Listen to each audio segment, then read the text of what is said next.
The Beginning After the End. Volume 6. Capítulo 159. Abaixo da superfície. Uma aliança entre os anões e os alacrianos resultaria em severas implicações, mas apesar do meu palpite, eu precisava confirmar que minhas suspeitas não eram parte do meu ceticismo exagerado. Levei mais ou menos 1 hora para achar uma das entradas ocultas para o reino subterrâneo dos anões, e isso só foi possível graças ao Reonheart. Sua respiração está irregular.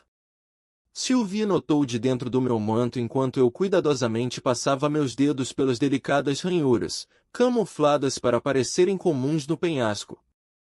Está tudo bem. Eu só utilizei o Reonheart mais do que deveria. Eu respondi enquanto olhava para meus braços.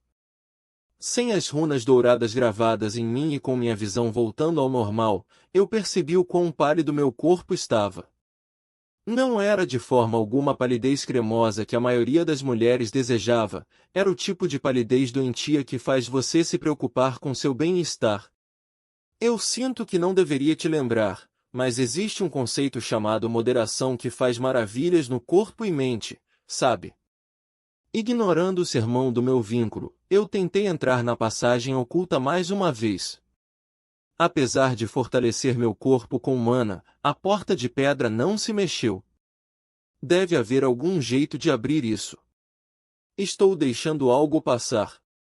Eu continuei tateando, minhas mãos envoltas em mana de atributo terra através do comprimento da porta oculta. Talvez você precise ser um anão para entrar. Sylvie sugeriu. Não. Eu duvido que haja alguma assinatura de mana específica que apenas anões possam emitir, além dos desviantes. Se esse fosse o caso, mais de 80% da população não conseguiria passar pelos próprios portões. Não, tem que ser algo diferente. Acho que descobri. Eu imediatamente me ajoelhei fazendo Sylvie cair do meu manto pelo devido ao movimento súbito. Você pode não ser um anão, mas um anão definitivamente construiu isso. Sendo assim, você precisa agir como um. Eu passei meus dedos pela parede de pedra mais uma vez, removendo o arbusto que cobria a metade inferior da porta oculta.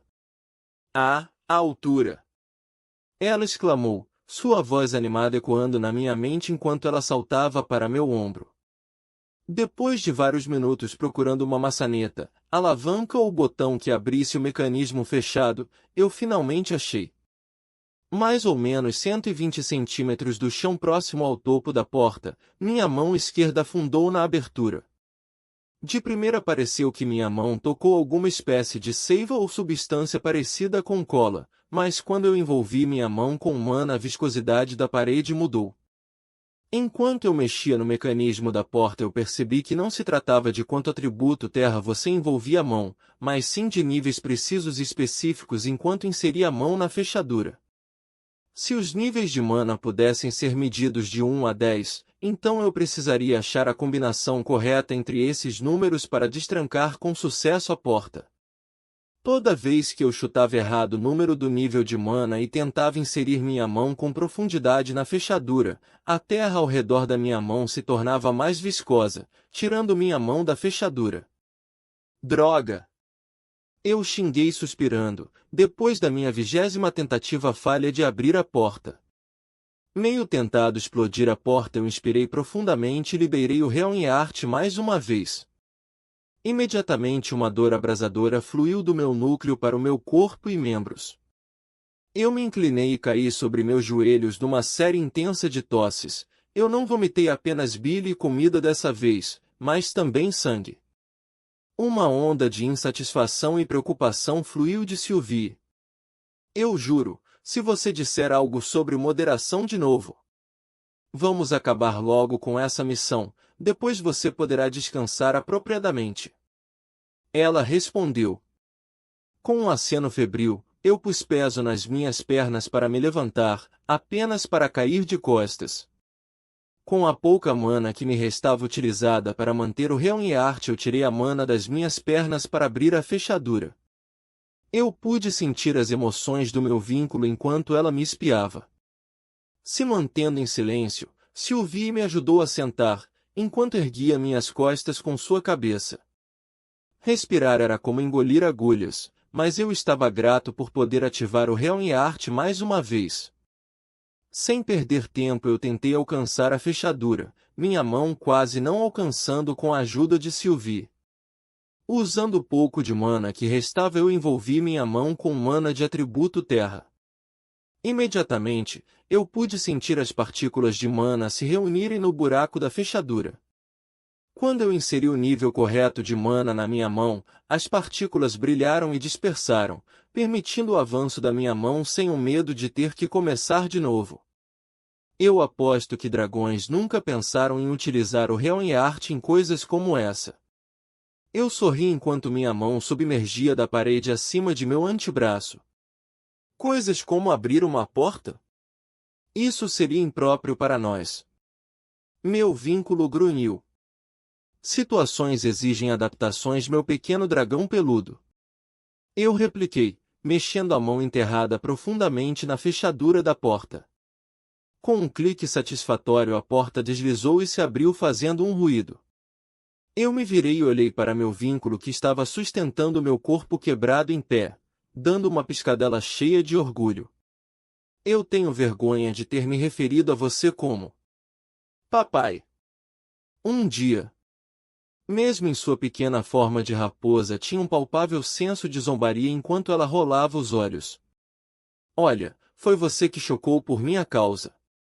Desativando o Realm-Art eu limpei o fino rastro de sangue que escorreu da minha boca, e realoquei a minúscula quantidade de mana que me restava para as pernas.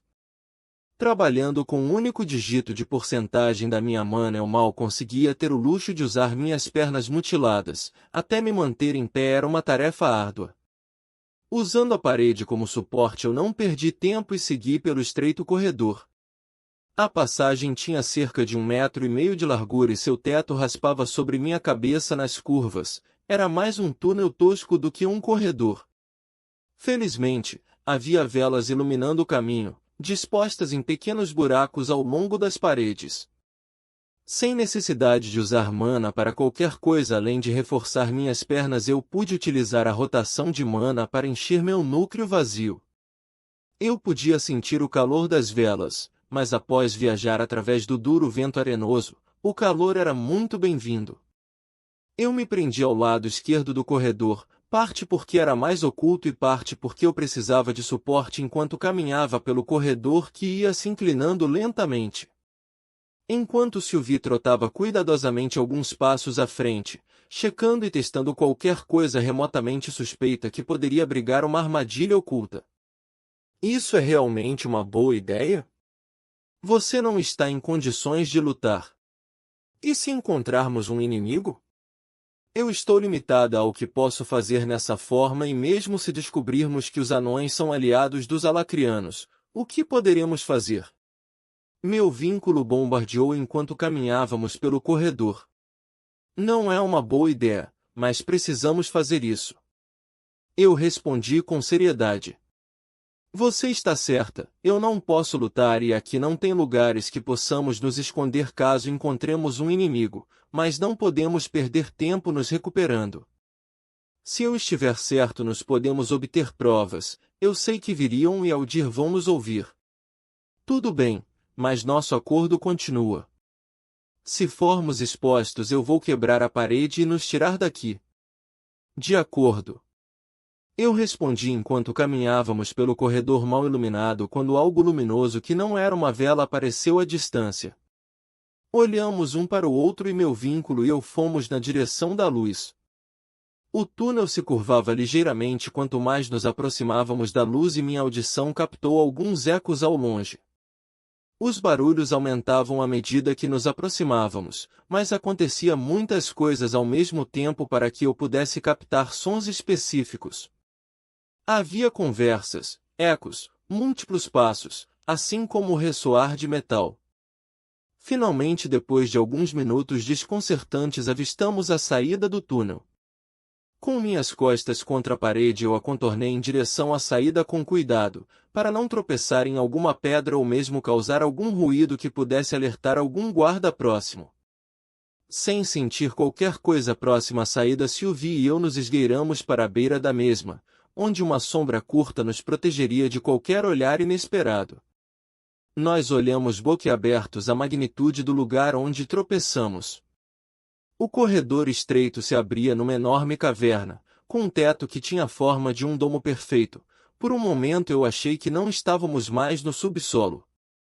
Ao invés de velas, tochas massivas se alinhavam ao longo das paredes, revelando quão imensa a caverna realmente era e quem estava dentro.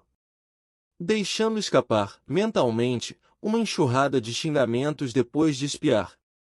No centro da caverna, 2 andares abaixo, estava um gigantesco portal de teletransporte cercado por anões e tropas alacrianas que saiam do portal brilhante.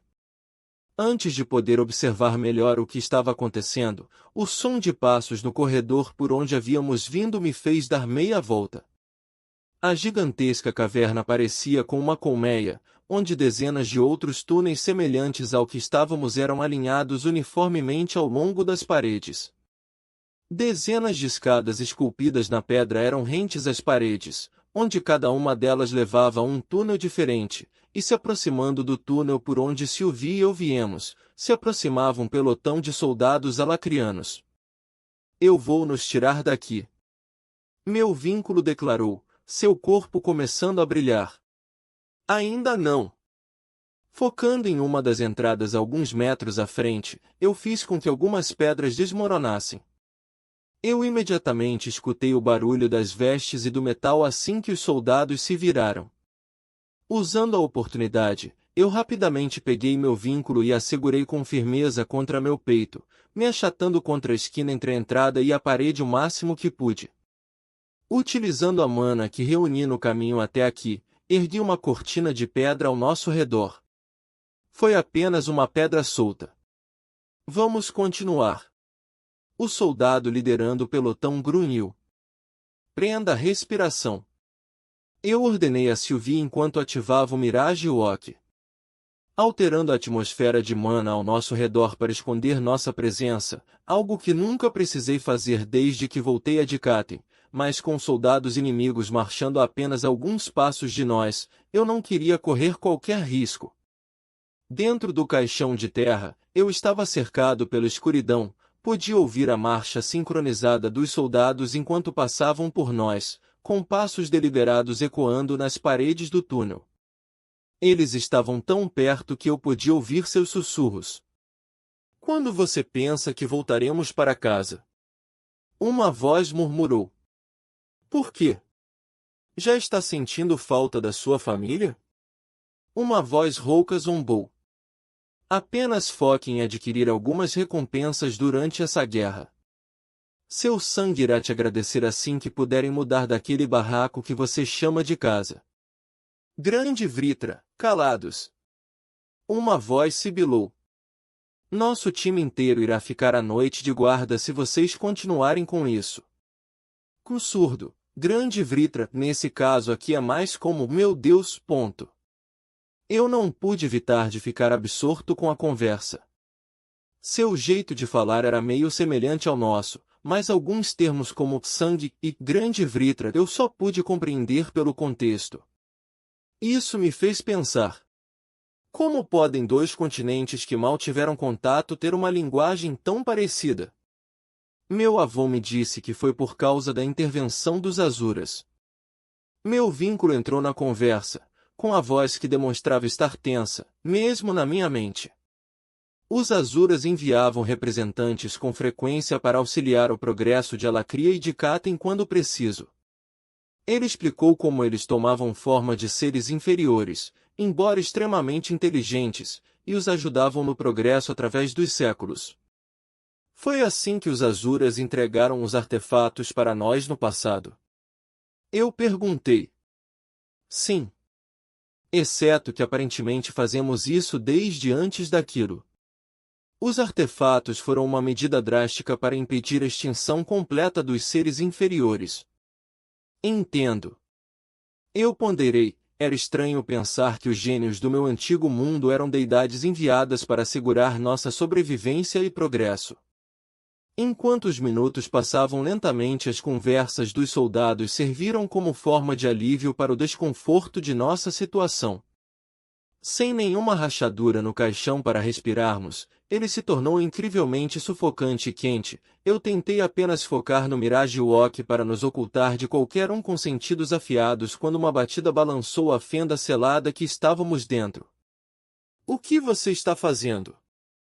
Outro soldado sussurrou impaciente. A fenda tremeu mais uma vez. "Estou pronta para lutar, fique atrás de mim." Meu vínculo informou, sua voz se tornando um rosnado perfurante em minha mente. "Apenas espere." Eu rebati, tentando impedir meu coração de saltar para fora do peito. Esse lado na entrada é um pouco diferente do que o outro lado. O soldado falou hesitante para seu companheiro. "E é um pouco oco quando eu bato." Houve uma breve pausa em que eu temi que ele fosse à frente com a investigação, mas para minha surpresa seu companheiro apenas zombou. "Vritra misericordioso, eu sabia que você era um pouco imaturo, mas não fique atrasando os outros só porque viu algo estranho. Nós estamos em um continente diferente." Eu quase deixei escapar um suspiro de alívio assim que ouvi os passos se afastando lentamente em direção ao túnel de onde viemos. Depois de ter certeza que todos os soldados passaram por nós e que ninguém mais vinha, eu abri um pequeno buraco no caixão para observar os arredores. Apenas depois de alguns minutos eu desativei meu feitiço. "Nós temos o que viemos buscar, agora vamos embora reportar a situação ao Virion e cuidar de suas lesões." Sylvie suplicou. "Ok, vamos." Eu concordei. Mesmo com a habilidade única de cura pelo éter de Sylvie, minhas pernas estavam à beira do colapso e o único descanso que tive foi quando desmaiei em suas costas no caminho até aqui.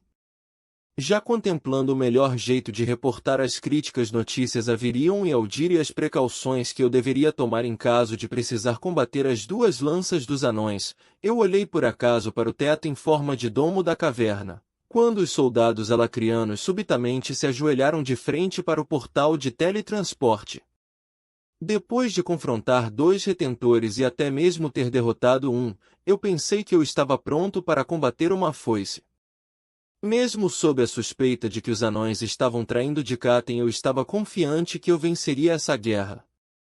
Mas uma figura vestida em obsidiana saiu do portal, eu não pude evitar de me sentir abalado. Estando aqui, mal me mantendo sobre meus dois pés, eu me senti um mero galho contra impetuosos ventos. Eu senti desespero.